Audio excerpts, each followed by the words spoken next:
السلام علیکم ورحمت الله وبرکاتو. هیله ده چې روغ او جوړ به وئ او د صحت کلیو په تن وي. راځو نن ورځ د یولسم ټولګي کیمیې ته د یولسم ټولګي کیمیا تدریس کوو. لومړی راځو د کیمیا تعریف ته چې کیمیا څه ته وایي. تعریف: د کیمیا لفظ په لغت کې مختلفې معناګانې لري. یعنې د کیمیا لفظ چې ده لغتاً چې ده بېلابېلې جوتې معناګانې لري. دلته یو څو یې ما لیکلي دي، لکه د کیمیا لفظ د کم پیدا کېدونکو په معنا هم راغلی ده او د تورې خاورې په معنا هم سره راغلی دی، او د کیمیا لفظ چې ده د ګټور او پیدامند شي په معنا هم راغلی دی او یو ځای کولو ته هم ویل کېږي چې دا د کیمیا د لفظ لغتاً معناګانې دي. اوس راځو چې کیمیا په اصطلاح کې څه ته ویل کېږي. په اصطلاح کې هغه علم دی چې د مادې د دایمي تغیرات څخه بحث کوي. یعنې په اصطلاح کې کیمیا هغه علم دی چې د مادې د دایمي تغیراتو څخه بحث کوي. یعنې کوم شی چې دایمي تغییر وکړي دې ته کیمیا ویل کېږي. خو ځینې خلک چې دي بیا په دې کې پوښتنې کوي چې وایي چې که چېرته مثلا موږ یو کاغذ وسوځوو، کاغذ په ایره بدلېږي، چې دا یو مثلا دایمي تغییر ده، موږ نشو کولی چې ایره بېرته په کاغذ بدله کړو. خو ځینې خلک بیا بل څه وایي چې که چېرته موږ هایدروجن او اکسیجن راخلو، تعامل وکړو، دې څخه اوبه جوړېږي، چې اوبه که چېرته موږ په دې باندې یو تجزیوي تعامل ترسره کړو، دغه موږ کولی شو چې بېرته هایدروجن او اکسیجن ترې لاسته راوړو. نو دا څه ډول خبره ده چې یو وارې مې وویل چې کیمیا هغه علم دی چې د مادې دایمي تغیراتو څخه بحث کوي. دا په دایمي تغییر نه شو، په دې کې ډېر لوی بحث کېدی، ځکه چې ځینې تعاملات چې دي رجعي تعاملات دي، ځینې غیر رجعي تعاملات دي چې دا په دا پورې اړه لري چې ځینې راګرځېدونکي دي بېرته بدلېږي او خپل حالت ته، او ځینې نه رابدلېږي، چې دا انشاءالله به په راتلونکو درسونو کې ویل کېږي. دا به تدریس کوو.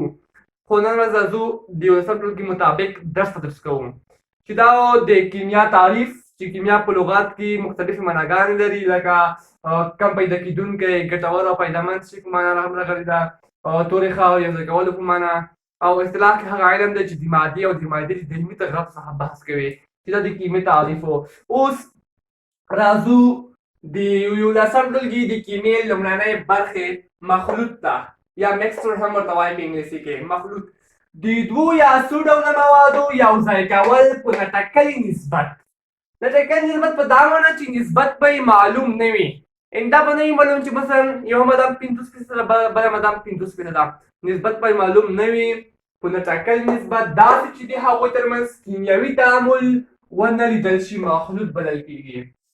د دوه یا څو ډوله موادو یو ځای کول په ناټاکلي نسبت به یې ټاکلی نه وي، او بل د هغوی ترمنځ باید کیمیاوي تعامل هم ونه لیدل شي، دې ته مخلوط ویل کېږي. باید ترمنځ یې کیمیاوي تعامل هم نه وي او نسبت یې هم باید ټاکلی نه وي، دې ته مخلوط ویل کېږي. لکه اوبه جمع بوره شوه، دا یو مخلوط ده. ممیز او جمع نخود شوه، ممیز نخود چې داسې راګاړو کړو، دې ترمنځ نه کیمیاوي تعامل شته او نه نسبت ټاکلی ده. داسې بېلابېل مثالونه هم پکې ورکولی شو چې د هغې ترمنځ نه کیمیاوي تعامل لیدل کېږي او نه یې نسبت ټاکلی دی، چې دې ته مخلوط ویل کېږي. مخلوط بیا په دوه ډوله دی، چې یو ته یې متجانس مخلوط یا محلول هم ورته ویلی شو، او بل چې ده غیر متجانس مخلوط ته. راځو دواړه یو تشریح کوو. لومړی راځو متجانس مخلوط ته، چې په انګلیسي کې ورته هوموجن یا محلول هم ویل کېږي. راځو تعریف کوو یې. دا هغه مخلوط دی چې تشکیل کوونکي اجزاوې د سیستم په ټولو برخو کې مساوي ویشل شوې وي. دا هغه مخلوط دی چې تشکیل کوونکي اجزاوې د سیستم په ټولو برخو کې مساوي او یو شان ویشل شوې وي. یعنې هغه مواد چې یو مخلوط جوړوي د دواړو کیمیاوي او هم فزیکي کومې هغه چې دي ځانګړتیاوې چې دي، کوم خواص چې دي، دا باید په ټولو برخو کې یو شان وي. داسې نه چې په پاسنۍ برخه کې د یوې مادې خواص یو ډول وي او بلندنۍ برخه کې د یوې مادې خواص بل ډول وي.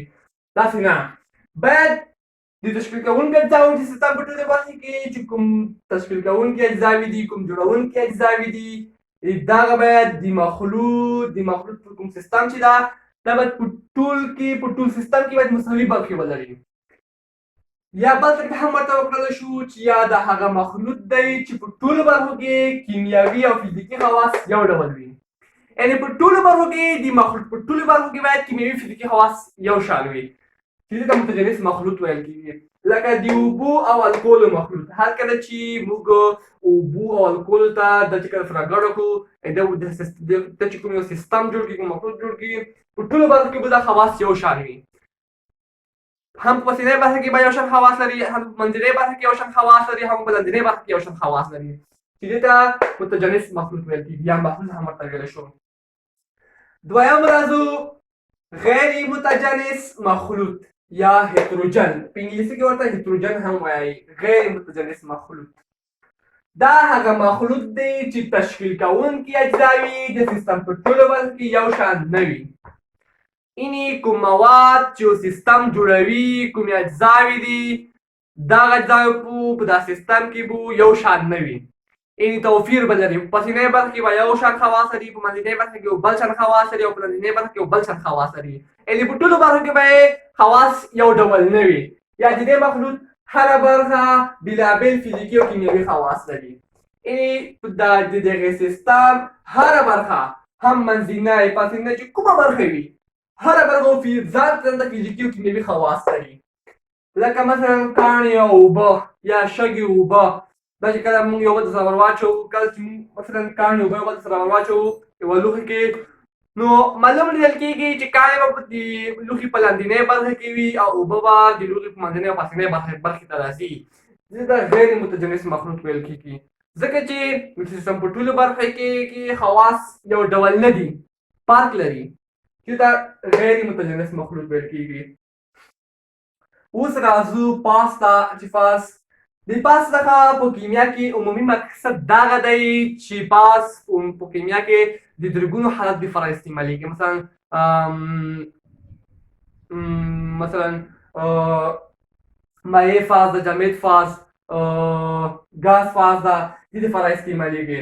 خو دلته یې تعریف کړی دی چې فاز د یوه سیستم له هغې برخې څخه عبارت ده چې د نورو برخو څخه د لیدلو وړ یوې سطحې په واسطه جلا شوی وي او د هغه ټولې برخې یو شان فزیکي او کیمیاوي خواص ولري. یعنې د یوه سیستم ټولې هغې برخې چې ځان ته فزیکي او کیمیاوي خواص ولري د فاز په نامه یادېږي. یعنې په غیر متجانس مخلوط کې به دوه یا څو فازه وي، هر وخت یو فاز هېڅکله نشي کېدلی. یوازې په متجانس مخلوط کې به یا محلول کې به یو فاز وي. متجانس مخلوط یا محلول یو فاز لري، خو غیر متجانس مخلوط چې ده دا دوه یا څو فازه لري، ځکه چې د غیر متجانس مخلوط چې ده د سیستم په ټولو برخو کې فزیکي او کیمیاوي خواص یو شان نه دي. ځکه چې موږ د فاز په تعریف کې ووایو چې فاز د یو سیستم هغې برخې څخه عبارت ده چې د سیستم په ټولو برخو کې کیمیاوي فزیکي خواص یو شان وي او هره برخه یې جلا جلا وي. مثلا دا یو لوښه دی، موږ دې ته درې مادې ور اچولې دي، تیل